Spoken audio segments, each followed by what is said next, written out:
All right, you've set up this idea that everyone has, I guess, like a sexual price or a sexual value.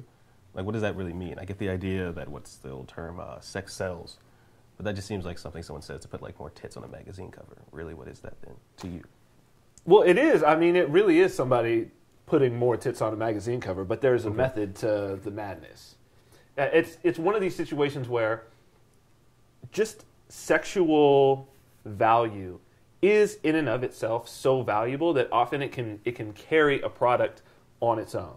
It can carry a person on its own, as a matter of fact. Like, prime example, Kim Kardashian, right? I've been seeing her on this Midori campaign, you know, and nobody really drinks Midori like that. I mean, I guess Midori sours every once in a while. Shelves. That's past it. Right?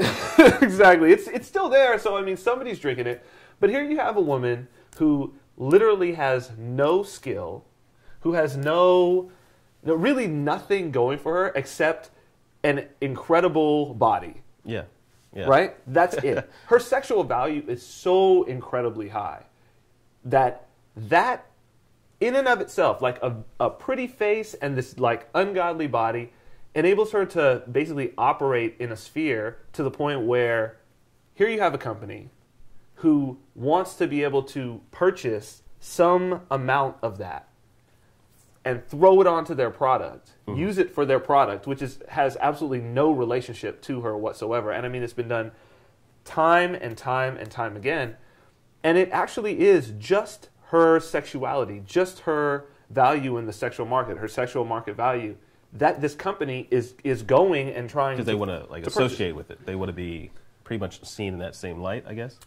They want to actually imbibe their product with some of that value. I mean, they're paying her to stand and hold on to this thing, and the human mind, the male mind, is associating the two of these. But what they're associating is not Kim Kardashian, but it's what she represents in terms of value.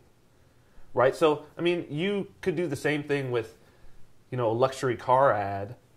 They'll have like the very kind of luxurious music in the background, right? It'll be something very classical or something. Yeah, you know, to like emote that it's like a high class vehicle, like exactly, people of a certain stature. Or, exactly, you know, and so it's the same idea that you're not just going to put anybody in that Midori ad. It's very important that the individual who's in that ad represents a high sexual market value, represents a high value in the market, because you can't just pull off some of that value from somebody who is not at that level. So I mean, I think that's kind of a prime example that there is a stratification, because it's a great quote where actually a guy who I think is a great philosopher, Daniel Moxley, said, if it was all lighting and makeup, why did they keep casting Halle Berry instead of casting you?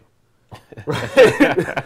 Because it's not all lighting and makeup, and it's not just all in post-production and all of this. There actually is some substance to these women who, and men who are on these billboards, who are in these movies. And what I'm saying that it is that they actually have a value in the sexual market, and that's what's being pulled off.